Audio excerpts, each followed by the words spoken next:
எனக்கு அந்த விஜய் வந்ததால. புதுசா வந்த விஜய் மேல ஏன் இவ்வளவு நம்பிக்கை என்ற கேள்விக்கு பாட்டியின் அதிரடி பதில்.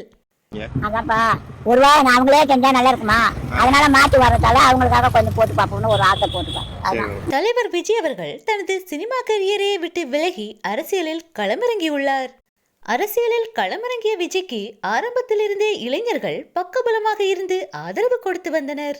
ஆனால் தற்போது அனைத்து தரப்பு மக்களின் ஆதரவும் தலைவர் விஜய்க்கு நாளுக்கு நாள் அதிகரித்துக் கொண்டே வருகிறது. அதிலும் குறிப்பாக முதியோர்களின் ஆதரவு. முதியோர்கள் என் மகன்தான் வரணும், என் மகன்தான் வரணும் என விஜயை ஒவ்வொரு பெற்றோரும் தங்கள் மகனாக ஏற்றுக்கொண்டுள்ளனர். சட்டமன்ற தேர்தலுக்கு இன்னும் சுமார் 27 நாட்களே உள்ள நிலையில் மக்களிடையே யாருக்கு வாக்களிக்க போகிறீர்கள் என்ற கருத்துகள் கேட்கப்பட்டு வருகிறது.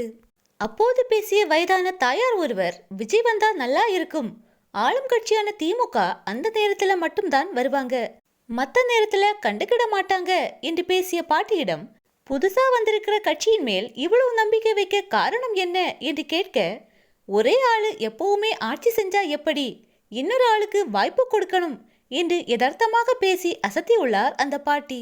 பெரியோர்களின் இத்தகைய அன்பும் ஆசீர்வாதமும் தலைவர் விஜய் அவர்களை நிச்சயம் முதலமைச்சர் நாற்காலியில் அமர வைக்கும்.